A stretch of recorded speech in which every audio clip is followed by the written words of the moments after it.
So I don't want to talk anymore. I'd like to introduce Jay Dinnison, who is the CEO of Sharpe Mixers, to come up and tell you a little bit more about Sharpe Mixers and to accept his award.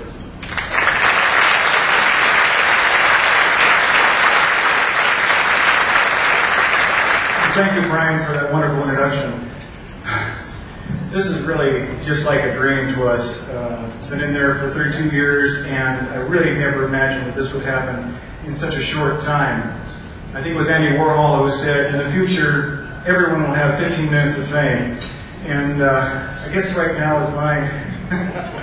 I realize that Sharpe Mixers, the company that won this award, but I'm the one up here trying to imagine all of you in just your underwear to get to this speech, so I'm going to take it as best I can.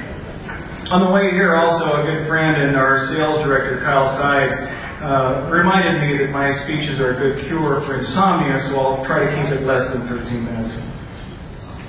This has been like a fairy tale story. Sharpe Mixers, local manufacturer, makes good overseas, selling overseas.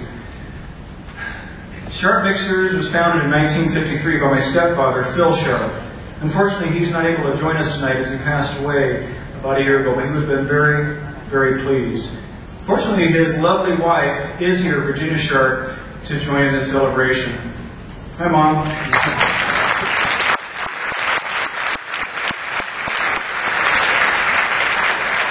Sharpe Mixers manufactures industrial liquid stirring equipment, mixing equipment.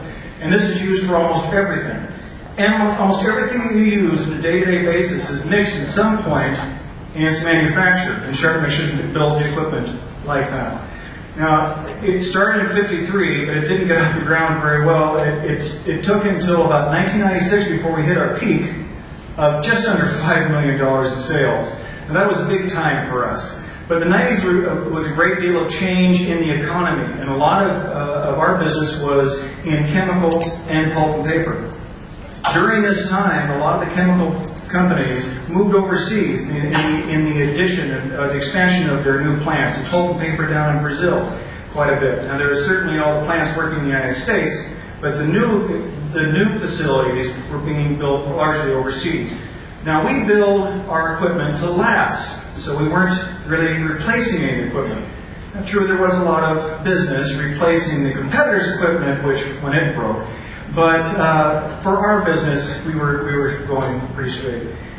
Our business did slow down during that time, but we concentrated on other industries like food, pharmaceutical, biotech to keep us going, and we held our head quite high during that time, a lot better than our competition during that time. Until 9/11. When we were attacked, 9/11 World Trade Center attacks, our business plummeted. And we had to take some drastic steps to keep afloat and keep healthy during that time. We hit a low in business of about $3.6 million in 2003. Now, during that time, we were really looking forward for any opportunity for new business. And one of those opportunities came in the form of a single internet inquiry from China, which looked promising. Well, we put a small budget together and decided to pursue this. And timing being everything, a good friend of Steve Drury, our vice president, suggested we contact the Washington State Department of Community Trade and Economic Development. CTED is what we all call them, and most of you know who CTED is. Steve went down and talked to Tong Zhu, who was working there at managing the new export development program. And timing's everything. She mentioned that Governor Gary Locke at that time was planning a trade mission to China. And we hopped on board. And in no time at all, our national sales manager, Fred DeChico, and our vice president, Steve Drury, were on the coattails of our governor and their group. And in a whirlwind, going through the different states in the trade mission in 2004, all sorts of doors were opened. All sorts of friends were made, and those relationships started that are so necessary when you're doing trade overseas. Anybody who's done any trade overseas recognizes that you have to have people on the ground. You can't just work from the United States and travel over there a couple of weeks a year and expect to be successful. And we made those relationships during that first trip. And sure enough, a couple months later, Fred DeChico made another trip and came back with the biggest order of the company's history, $750,000 worth of mixers for flue gas desulfurization, FGD as we know it. And I don't want to get into technical and put you further to sleep than I already have, but our mixers are used in removing the sulfur from the flue gas, the exhaust of coal-fired power plants. Now, China is expanding at a very rapid rate right now, astronomical rate, and their thirst for power is insatiable. Now, most of their power comes from coal-fired power plants because of their coal. They're building a new coal-fired power plant at the rate of 1 or 2 per week. This is going on for the last few years. It's continuing to go on.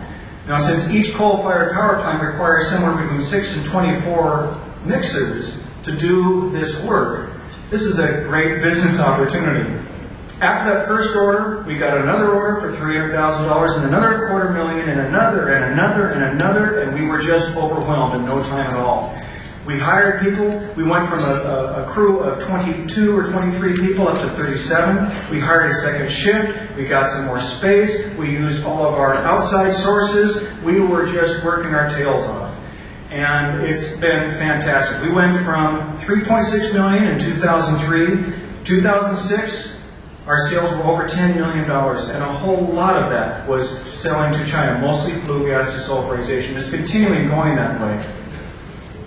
Now, it's been a very successful time for us, and yet this is affecting not just Sharpe mixers, but all the companies that we work with, the subcomponent, the steel suppliers, the crating companies, even the freight companies moving this heavy equipment back and forth to us. That $10 million last year was brought into our company, into our country. Good, excellent for the United States economy, and especially good for Washington State.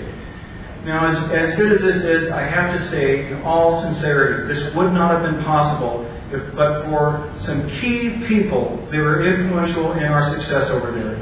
Thank you.